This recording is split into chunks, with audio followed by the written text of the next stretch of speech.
Hello student, आज से तेरा आपका स्वागत है। आज हम कक्षा 10वीं के भूगोल का छठवां अध्याय विनिर्माण उद्योग का भाग 3 देखेंगे। तो चलिए बच्चों स्टार्ट करते हैं। आज हम सबसे पहले देखेंगे कृषि आधारित उद्योग।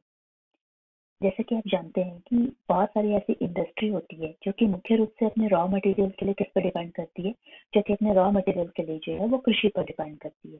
तो इसे हम कृषि आधारित उद्योग कहते हैं। जैसे कि सूती वस्त्र, आप जानते हैं कि सूती वस्त्र के लिए हमें कपास की जरूरत होती है और कपास जो रॉ मटेरियल की जरूरत होती है, जो कि कच्चे माल के रूप में हमें कहाँ से प्राप्त होता है, कृषि से प्राप्त होता है। उसी प्रकार से पटसन, रेशम, ऊनी वस्त्र, चीनी और वनस्पति तेल आदि उद्योग कृषि से प्राप्त कच्चे माल पर आधारित होते हैं। तो ये सारे जो उद्योग होते हैं वो कृषि आधारित उद्योग होते हैं। कृषि आधारित उद्योग बहुत ही महत्वपूर्ण होते हैं और यहाँ पे इन उद्योगों के लिए जो है कृषि जो है उनको रॉ मटेरियल या कच्चा माल प्रदान करता है। इसके बाद हम बात करते हैं वस्त्र उद्योग या टेक्सटाइल इंडस्ट्री की। भारतीय अर्थव्यवस्था में वस्त्र उद्योग का अपना एक बहुत ही अलग महत्व है, बहुत ही महत्वपूर्ण उद्योग है। आफ्टर एग्रीकल्चर जो है, मतलब अगर कृषि के बाद अगर कोई उद्योग की हम बात करते हैं तो वस्त्र उद्योग जो होता है वो सबसे ज्यादा महत्वपूर्ण होता है, क्योंकि इसका औद्योगिक उत्पादन में बहुत महत्वपूर्ण योगदान है। भारत की जब हम बात करते हैं तो ये जो है अगर हम देखें तो 3.5 करोड़ लोगों को रोजगार उपलब्ध कराता है। तो ये बहुत ज्यादा एम्प्लॉयमेंट जनरेट करता है आफ्टर एग्रीकल्चर लोगों को। इससे बहुत सारे लोग जो है उनको को रोजगार मिला है। इसके साथ साथ अगर हम देखें तो यह औद्योगिक ये जो है देश की अर्थव्यवस्था में इसका बहुत महत्वपूर्ण योगदान है, क्योंकि 4% जीडीपी में इसका योगदान होता है। तो इसलिए जो है यह उद्योग बहुत इम्पोर्टेंट है और यह एकमात्र देश का एकमात्र ऐसा अकेला उद्योग है जो कच्चे माल से उच्चतम अधिकतर अतिरिक्त मूल्य उत्पादक तक की श्रृंखला में परिपूर्ण तथा आत्मनिर्भर है। कहने का तात्पर्य है कि यह एक ऐसा अकेली इंडस्ट्री है जो कच्चे माल से उच्चतम अतिरिक्त मूल्य उत्पाद तक की श्रृंखला से परिपूर्ण है और आत्मनिर्भर है। यानी कि इसका जो रॉ मटेरियल होता है वो भी हमें इंडिया में ही मिलता है, इसका प्रोडक्ट भी जो है वो इंडिया में होता है, प्रोडक्शन भी होता है और उसका फाइनल प्रोडक्ट ये बनके जो तैयार होता है वो भी इंडिया में ही होता है। टोटल जो होता है ये अपने आप में जो है वो पूरी तरह से तो इंडिया में ही इसका सब कुछ होता है और यह एक आत्मनिर्भर उद्योग होता है। अब इसमें हम बात करते हैं सूती वस्त्र उद्योग की। तो वस्त्र उद्योग में हम देखेंगे सूती वस्त्र उद्योग। प्राचीन भारत में सूती वस्त्र हाथ से कताई और हथकरघा बुनाई तकनीक से बनाया जाता था। जैसे हम पहले देखते हैं कि सूती वस्त्र उद्योग किसका होता था कि वो हाथ से कताई की जाती थी और वस्त्र का निर्माण किया जाता था। 18वीं सेंचुरी के बाद विद्युतीय करघों का उपयोग होने लगा। आपने देखा जैसे जैसे पावर लूम का यूज हुआ तो लोग जो है अब ज्यादा से ज्यादा जो है वो मशीन का उपयोग करने लगे। और औपनिवेशिक काल के दौरान हमारे परंपरागत उद्योग को बहुत बड़ी हानि हुई, क्योंकि हमारे उद्योग इंग्लैंड के मशीन निर्मित उद्योग से प्रतिस्पर्धा नहीं कर पाए। जब औपनिवेशिक शासन की अगर हम बात करें, यानी कि जब भारत जो है वो गुलाम था, उपनिवेश था इंग्लैंड का, तो इंग्लैंड ने जो है अपने राजनीतिक फायदे का यूज किया था और उन्होंने क्या किया था कि उन्होंने जो ब्रिटेन में जो मैनचेस्टर था वहां से बना जो है कपड़ा भारत के मार्केट में उन्होंने बेचना चालू किया। और चूंकि आप जानते हैं कि मशीन से बना कपड़ा जो है वह सस्ता होता है और वो बहुत कम मूल्य में भी बन जाता था, तो सस्ता होने के कारण जो है पूरा का पूरा भारत का बाजार जो है वो इन कपड़ों से पट गया था, और जिससे कि भारतीय जो सूती वस्त्र उद्योग है उसे बहुत ज्यादा हानि और जो बुनकर थे उन्हें बहुत ज्यादा हानि का सामना करना पड़ा था। इसके बाद हम देखेंगे कि सबसे पहले सूती वस्त्र उद्योग की हिस्ट्री क्या थी। देखिए, पहला सूती वस्त्र उद्योग 1854 में मुंबई में लगाया गया था। यूरोप दो विश्व युद्ध से जूझ रहा था तथा भारत इंग्लैंड के अधीन था, और ऐसे में इंग्लैंड में कपड़े की मांग आपूर्ति हेतु भारतीय सूती वस्त्र उद्योग को प्रोत्साहन मिला। आप जानते हैं कि यूरोप जो है वो सेकेंड वर्ल्ड वॉर के समय में जो है सेकेंड वर्ल्ड वॉर की स्थिति थी। जब कहीं भी किसी भी देश में युद्ध की स्थिति होती है तो उसकी अर्थव्यवस्था जो है पूरी तरह से खराब हो जाती है। कोई इंडस्ट्री वगैरह जो है वो इतनी ज्यादा डेवलप नहीं हो पाती है, क्योंकि लोगों का पूरा जो मेन कंसंट्रेशन वो कहाँ होता है, वो जो होता है वॉर में होता है, युद्ध में होता है।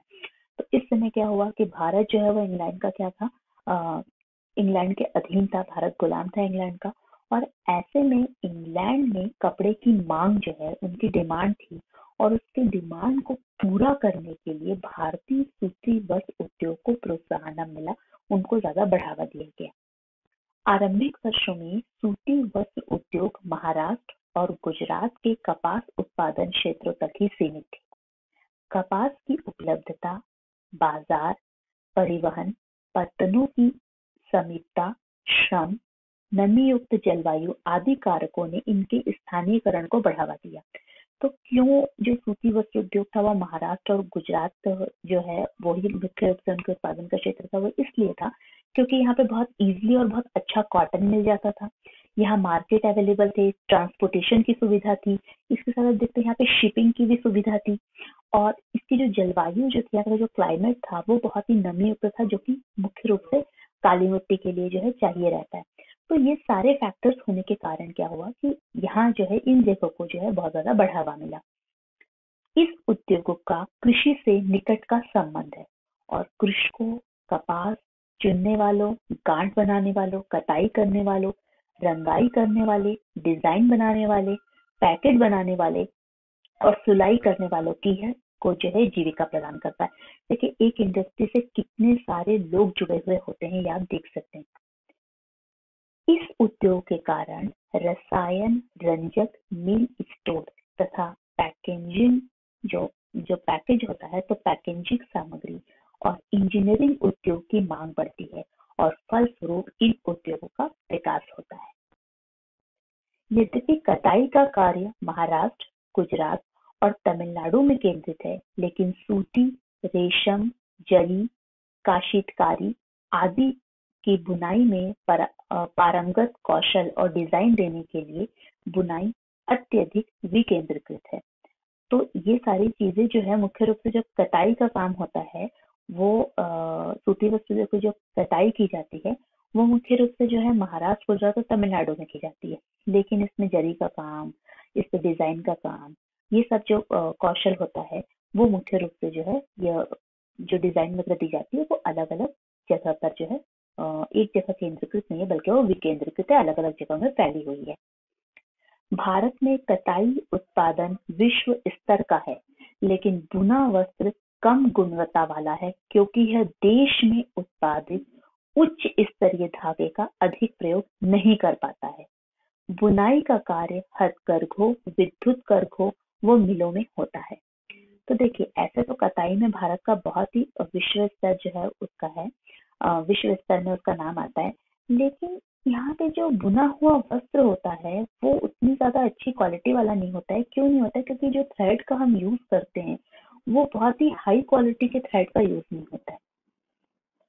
हाथ से बुनी खादी कुटीर उद्योग के रूप में बुनकरों को उनके घरों में बड़े पैमाने पर रोजगार प्रदान करता है। अगर हम खादी की बात करें, देखो किस प्रकार से सूती वस्त्र उद्योग से जो है लोगों को रोजगार मिलता है, तो खादी के रूप में जो है कुटीर उद्योग में बहुत सारे लोग जो है वो हाथ से खादी की बुनाई करते थे। आपको याद होगा गांधी जी स्वयं भी जो है वो उन्होंने खादी का बहुत ज्यादा प्रयोग किया था और लोगों को भी यह कहा था कि वो खादी के वस्त्र पहने और स्वयं ही जो वो सूत जो है वो काटने का कार्य करते थे। तो इसी प्रकार से जो खादी की जो खादी बनाया जाता है वो कुटीर उद्योगों में बनाया जाता है और इससे बहुत सारे जो वीवर्स थे, जो बुनकर थे, उनको एम्प्लॉयमेंट मिला था, उनको रोजगार मिलता है। भारत जापान को सूत का निर्यात करता है और भारत में बने सूती वस्त्र के अन्य आयातक देश जो हैं वो है संयुक्त राज्य अमेरिका, इंग्लैंड, रूस, फ्रांस, पूर्वी यूरोपीय देश, नेपाल, सिंगापुर, श्रीलंका तथा अफ्रीका के देश। सूती रेशे के विश्व व्यापार में हमारे देश की भागीदारी काफी महत्वपूर्ण है और यह कुल अंतर्राष्ट्रीय व्यापार का लगभग 1/4 भाग है। हमारे कताई कारखाने विश्व स्तर पर प्रतिस्पर्धा कर सकते हैं और हम जो सूत पैदा करते हैं उसका उपभोग करने में भी सक्षम होते हैं। लेकिन बुनाई और कताई तथा प्रक्रमण इकाइयां देश में उत्पन्न किए गए उच्च कोटि के धागे का उपयोग नहीं कर पाती। हमारे सबसे मेन जो प्रॉब्लम है वो ये है कि हमारे पास बहुत ही अच्छी क्वालिटी का थ्रेड नहीं मिल पाता है और इस क्षेत्र में कुछ ही बड़े और आधुनिक कारखाने हैं तथा अधिकतर क्या होती है, वो छोटी छोटी बिखरी हुई यूनिट्स होती है, एक जैसा कोई भी यूनिट्स नहीं है जिसका उत्पादन या तो स्थानीय बाजार की मांग को पूरा कर पाता है। तो मुख्य रूप से क्या होता है कि जो लोकल मार्केट की जो डिमांड होती है उनको पूरा करते हैं ये छोटे छोटे यूनिट्स। तो कुछ ही ऐसे कारखाने हैं जो कि बहुत ही आधुनिक रूप से हैं, नहीं तो छोटे छोटे स्तर पे जो है इकाइयां यहाँ पे जो ये कार्य करती है। यह इस उद्योग की एक बहुत बड़ी कमी है, जिसके परिणाम स्वरूप क्या हुआ है कि हमारे बहुत से कताई करने वाले सूती धागे का निर्यात करते हैं, जबकि परिधान निर्माताओं को कपड़ा आयात करना पड़ रहा है। धागा अगर हम देखें तो 85 रुपए प्रति किलोग्राम की दर से बेचा जाता है, और अगर यह पतलून के रूप में बेचा जाए तो इसकी कीमत 800 रुपए प्रति किलोग्राम है। रेशे से धागा, धागे से कपड़ा और कपड़े से परिधान बनाने के प्रत्येक चरण पर मूल्य में वृद्धि होती है। जैसे कि अगर एक धागा लेते तो उसका कॉस्ट ऑब्वियसली कम होगा कपड़े से, और जो कपड़ा होगा अगर वो किसी एक जीन्स में बदल जाएगा, एक कोई भी ड्रेस में बदल जाएगा, तो उसका मूल्य जो है वो और बढ़ जाएगा। तो हर एक स्टेज में जो है इसकी कॉस्ट जो है वो बढ़ती चली जाती है। यद्यपि लंबे रेशे वाले कपास के उत्पादन में महत्वपूर्ण वृद्धि दर्ज की गई है, लेकिन इससे आयात की आवश्यकता महसूस की जाती है। विशेषतः बुनाई और अन्य संबंधित क्षेत्रों में अनियमित विद्युत आपूर्ति को दूर करने और नई मशीनरी के उपयोग की आवश्यकता है। जो मुख्य रूप से कमी है उसको अब सुधारने की आवश्यकता है कि भाई नई नई मशीन होनी चाहिए, नई टेक्नोलॉजी वाली मशीन हो, और बहुत ज्यादा जो विद्युत आपूर्ति जो है अनियमित है उसको जो है उन समस्याओं को दूर किया जाए।